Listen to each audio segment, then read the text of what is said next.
And over the last few weeks, based on what I have seen, I have done my own reflection. And I want to share with you tonight my reflection and the changes in my thinking.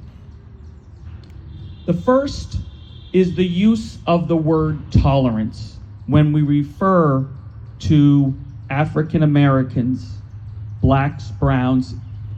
In fact, there was a piece of literature that just came out talking about tolerance. Do we know what tolerance really is? Let me share with you. Tolerance is the ability or willingness to tolerate something.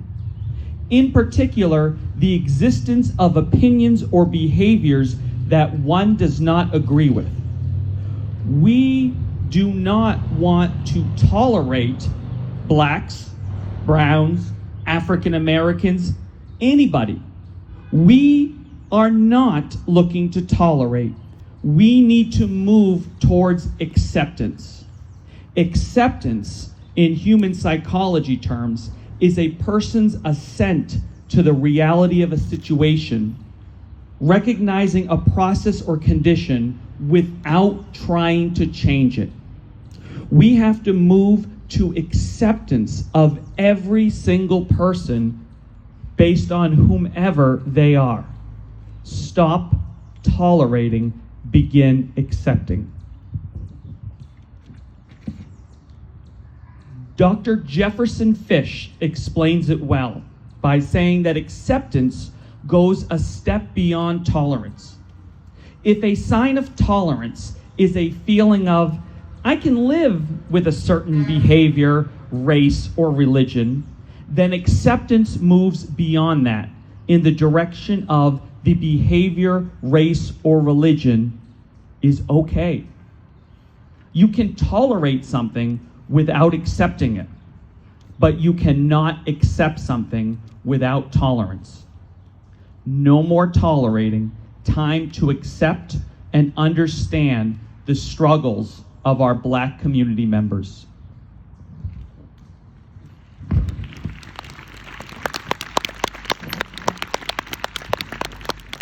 Next, I want to share my reflection about the term white privilege. White privilege does not mean that white people have not had a difficult life. It means that your skin color did not add to those particular struggles. White privilege is learning about racism instead of experience it your entire life. I was very hesitant to acknowledge that I have had white privilege, because by acknowledging it, I felt that that might make me weak. But I believe that as a white American, I have to take the first step, and all of us do, to say that we have a white privilege.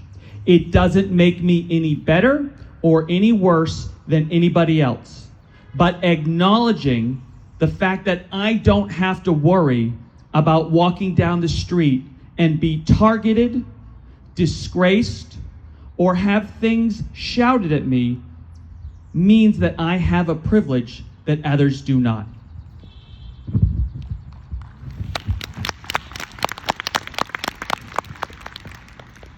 Do you know the difference between equality and equity? I used to very much be a believer in equality. Everybody needs to be treated equally, because in my mind, that was fair. But I have changed my feelings about equality, and I now am a firm believer in equity. As Richard Elfers wrote, it is important, if you want to understand the Black Lives Matter movement, you must understand the differences. Equity means not just that everyone is equal under the law. It signifies a level playing field. The concept comes to mind is the illustration of three boys watching a baseball game behind a fence. There's a tall boy, a medium height boy, and a short boy. What equality would be is that all three of those boys receive some sort of a stepping stone. Well, the tall boy doesn't need the stepping stone because he can already see over the fence. It helped the medium height boy. Now he can watch the baseball game. But even with that one step, the smaller boy can't see. Equity is giving everybody the same view. The smaller child will receive 2 of those boxes to stand on. The medium height boy will receive 1, and the tall boy, who can already see the baseball game, does not need any additional support. We as a society, we as a town, need to focus our attention on equity and not equality. Equity is important to blacks because a disproportionate number are killed by police and a higher percentage are currently in our prisons. The argument is that black males are singled out for punishment due to the color of their skin, and that argument is supported with facts. When it comes to the criminal justice system, there is no equity, and that must change.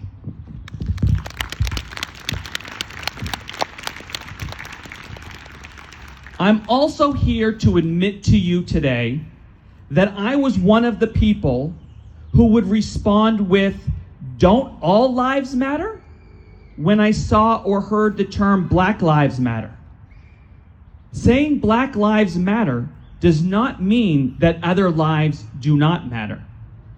As Liz Schumer wrote, one of the goals of the Black Lives Matter movement is to raise awareness that we as a nation, as a community, need to reconsider our priorities.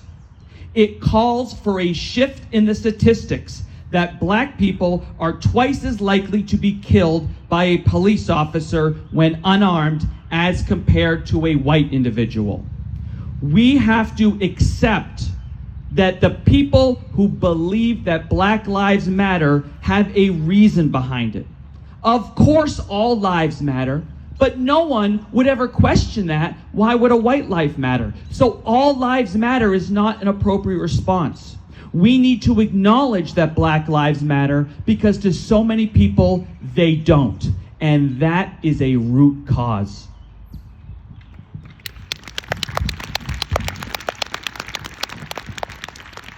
One other comment, which comes from a cartoon that I saw, about explaining why all lives matter is not an appropriate response when someone says Black Lives Matter, comes from a cartoon.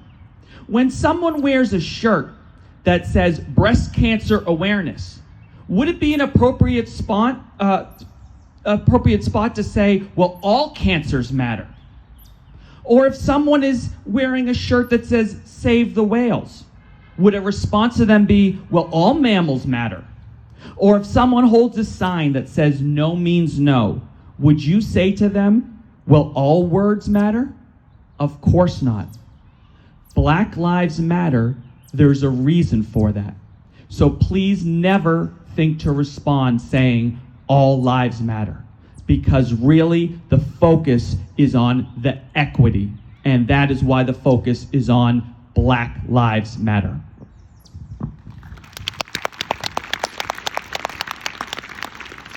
So I thought to myself, what can I do? And so I did a lot of research myself, and I came across a variety of writings, and I want to share with you a few of the ideas that comes from a blogger called Inside the Candy Dish about what I, as a white American, can do to be supportive of the black community, of those people who have been mistreated. Let me share with you a few of the ideas. First of all, read up on the history that we have had the privilege to ignore. There is always two sides to every story, and the ones that we hear has always been slanted in favor of the white perspective. There are other resources that Dan spoke about that I would encourage you to begin reading as well, to see the other perspective. Second is, don't be afraid to call out family and friends who use racist language. Don't expect a pat on the back either when you make those comments to them.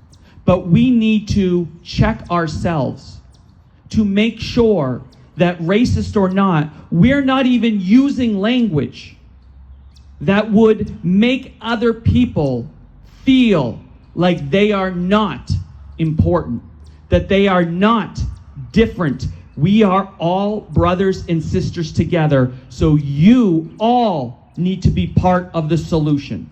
We have to acknowledge that as a white male in particular, that my life has been easier than those who are black.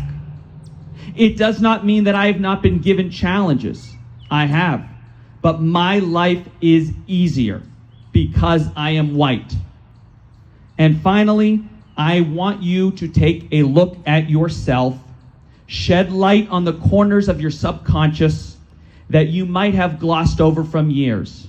Reflect back, as Dan did, to maybe times in your life when you were younger where you might have used inappropriate terminology, or you might have discriminated against others.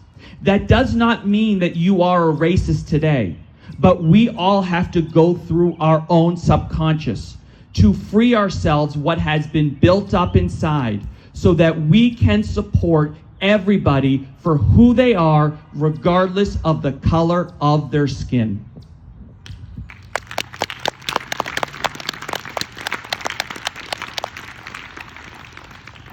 Elie Wiesel had an amazing quote. Always take sides.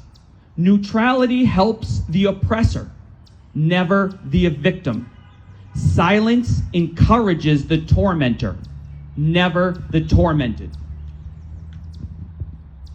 What we have here, Bolton friends, is two options. You are either part of the solution or you are part of the problem. There is no longer a middle ground. Taking a back seat or being on the sideline is now in the category of being part of the problem.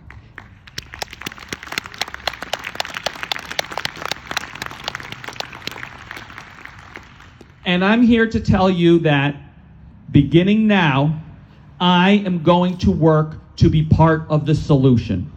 And I ask you to join me and everybody else so it does not end today, but we continue the conversation, continue the reflection, and continue the road to recovery, because although some small progress has been made, we have a long way to go. Are you with me? Yes.